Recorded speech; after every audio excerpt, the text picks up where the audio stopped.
Hai, Assalamualaikum warahmatullahi wabarakatuh. Perkenalkan, nama saya Niala Hamidi Putri. Saya mahasiswi kelas 6A Program Studi Bimbingan dan Konseling Universitas Bengkulu. Pada kesempatan kali ini, saya akan menjelaskan tentang gangguan mental akibat penggunaan zat adiktif.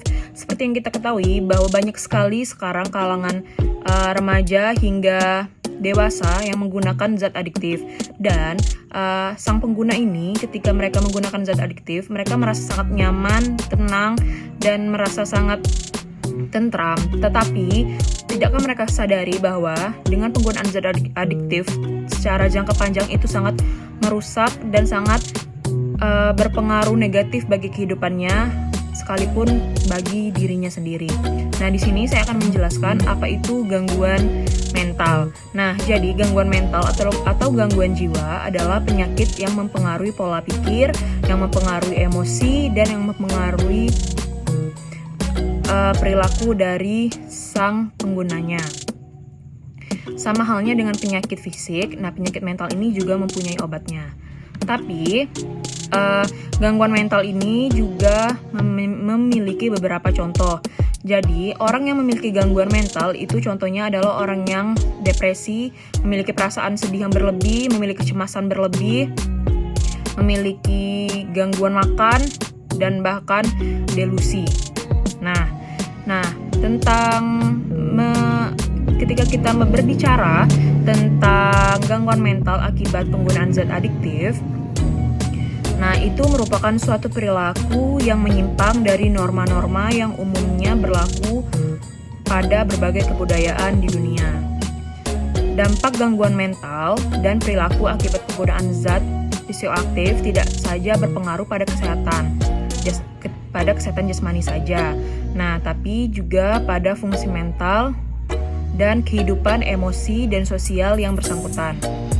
Juga sangat merugikan keluarga dan masyarakatnya. Nah, di sini saya juga akan menjelaskan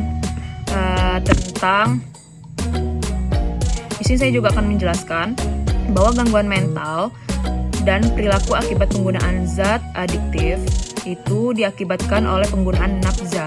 Singkatannya adalah narkotika, psikotropika, dan zat adiktif. Nafza ini dibedakan menjadi beberapa. Yang pertama adalah heroin. Heroin ini berbentuk bubuk, umumnya disuntik. Lalu yang kedua adalah sabu. Sabu ini adalah berbentuk bubuk kristal, dihisap dengan bong. Lalu ada ekstasi. Ekstasi ini adalah pil yang ditelan. Lalu selanjutnya adalah ganja. Ganja ini adalah daun kering, dilinting dan dihisap seperti layaknya sedang merokok. Lalu ada yang namanya kokain. Kokain ini adalah bubuk putih dan disuntik. Lalu selanjutnya adalah benzodiazepin. Benzodiazepin adalah pil penenang dan itu ditelan. Dan itu ditelan.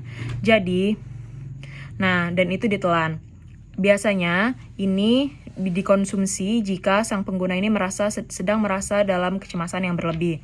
Lalu selanjutnya adalah pil koplo. Pil koplo ini merupakan berbagai jenis pil tanpa tujuan medis. Jadi pil ini dikonsumsi tanpa naungan awasan dari dokter. Nah, lalu latar belakang individu yang menggunakan zat psikoaktif dibedakan menjadi 3 faktor, yaitu yang pertama faktor individu. Faktor individu ini merupakan ingin tahu dan ingin mencoba, tidak bisa menolak ajakan teman, identitas diri yang kabur, dan mengalami depresi dan kecemasan. Jadi faktor individu ini adalah anak-anak yang belum memiliki percaya diri dan belum memiliki kemampuan untuk membela dirinya sendiri, membela kemauan yang ada pada dirinya sendiri. Jadi masih merasa tidak enakan jika diajak oleh teman, sekalipun diajak ke hal-hal yang tidak baik. Jadi faktor individu ini, anak-anak itu selalu ikut ajakan teman, sekalipun itu ajakan yang tidak baik. Lalu selanjutnya adalah faktor lingkungan. Faktor lingkungan ini komunikasi dengan orang tua kurang efektif, orang tua otoriter, dan lingkungan sekolah yang kurang tertib. Memang sekali ya, perkembangan anak ini sangat dipengaruhi juga oleh lingkungan. Jika orang tua kurang bisa memahami anaknya atau membimbing anaknya dengan baik, maka itu sangat berpengaruh buruk bagi kehidupan anaknya. Lalu, yang selanjutnya adalah faktor tersedianya zat psikoaktif. Mudah mendapatkan obat terlarang. Nah, seperti yang kita ketahui bahwa obat terlarang ini terkadang dijual atau ditransaksikan dengan tergolong sangat mudah di lingkungan kita. Bahkan anak yang masih kecil saja, anak remaja yang masih berusia SMP, sudah ada yang mungkin mengkonsumsi zat adiktif ini, dan itu sangat berbahaya sekali dan bahkan itu bisa merusak moral bangsa kita. Lalu tanda-tanda dengan memakai zat psikoaktif. Tanda-tanda orang yang menggunakan zat psikoaktif antara lain adalah tingkah lakunya itu ganjil, lalu egosentris, lalu tidak mampu konsentrasi, mood berubah dengan cepat, mengabaikan tanggung jawab.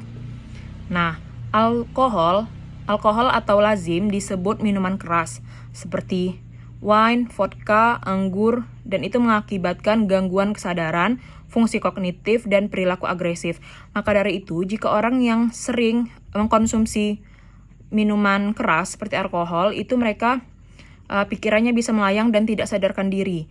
Nah, itu tuh dia bisa bersikap lebih agresif atau lebih arogan. Nah,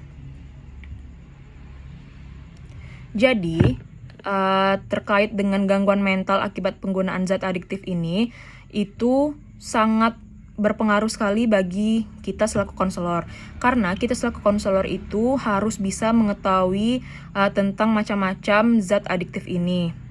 Nah, manfaat bagi kita calon konselor yang mengetahui tentang zat adiktif ini adalah kita itu mampu mengetahui golongan-golongan nafza serta dampak-dampak yang diakibatkan karena mengkonsumsi nafza tersebut. Kalau konselor di sekolah harus memahami lingkungan pergaulan siswanya agar mereka dapat mencegah peredaran zat psikoaktif.